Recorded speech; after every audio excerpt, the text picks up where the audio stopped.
Mais comment imaginer sérieusement qu'une bière fabriquée depuis 10 ans par un petit agriculteur dans sa micro-brasserie très artisanale de l'Ain ait pu être sacrée meilleure aile du monde au très prestigieux concours de Londres 2013 ? C'est l'exploit réalisé par la Toux, dont la recette avec des épices mystérieuses reste secrètement gardée par un doux rêveur à la base, transformé en éleveur de bière championne. Alors ici on se trouve sur mes terrains agricoles, puisque je suis agriculteur, sur la commune de Jujurieux, tout proche de Pondin, le village où je brasse la bière. Sur ce terrain ici, eh bien, il y a de l'orge qui a été semée il y a quelques jours, de l'orge de brasserie, qui par la suite va me servir à faire notamment la bière Toux, puisque j'ai d'autres bières. Depuis qu'on a eu le prix de World Beer Award, c'est-à-dire la meilleure bière du monde dans la catégorie des pales, pour notre bière Toux.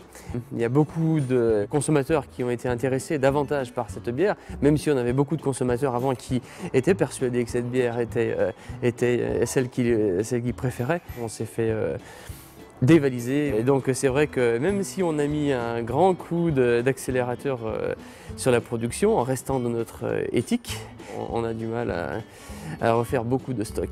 Ça faisait depuis 1954, je crois, qu'il n'y avait plus de brassage de bière dans le département de l'Ain. Donc c'était un défi à relever. Alors je suis parti de zéro, on peut dire, avec ma seule motivation. J'avais la certitude que j'allais réussir. Donc c'est ma brasserie, c'est vrai que j'en suis fier, parce que c'est vrai que c'est moi qui l'ai dessinée, c'est moi qui l'ai construite. Donc là c'est la cuve de brassage. Et donc ensuite je passe le mou donc, à l'intérieur de cette cuve. Ça c'est la bien nommée cuve de houblonnage. C'est là que je vais rajouter le houblon. Et je vais faire subir une ébullition au mou.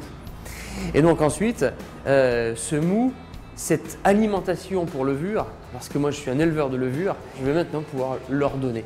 Et c'est à l'intérieur de cette cuve que bien des brasseurs appellent cuve de fermentation et que moi j'aime bien appeler cuve d'élevage, puisque je me considère comme un éleveur, que les levures, donc ces micro-organismes, vont vivre tout simplement. Donc il y a une refermentation comme la méthode champenoise à l'intérieur de la bouteille qui va permettre donc de faire le dernier ingrédient important, c'est le gaz. Donc la brasserie est très petite, effectivement, elle est à taille humaine tout simplement. Alors là voilà, la Toux. Donc voilà, une bouteille de Toux. Le Toux c'est l'objet qui est dessiné dessus. Donc c'est la vanne des étangs de la Dombes. La Dombe qui est un des pays de l'Ain. La petite étiquette jaune qui est là, c'est le fameux logo du World Beer Award, c'est-à-dire la distinction de meilleure bière pale du monde. C'est un très gros travail de récompenser. J'ai voulu orienter tous mes efforts vers la qualité du produit, vers quelque chose de subtil, de fin. Je veux produire ce qui est le meilleur pour moi. Mais de là à ce que ce soit considéré comme le meilleur du monde, il y a eu tout un parcours de fait, oui. Je brasse la bière comme on cuisine pour ceux qu'on aime. Je veux qu'elle soit saine, bonne et généreuse. Naïvement, j'étais persuadé de réussir et j'étais aussi persuadé d'avoir tout compris sur la bière. Mais c'était bien faux.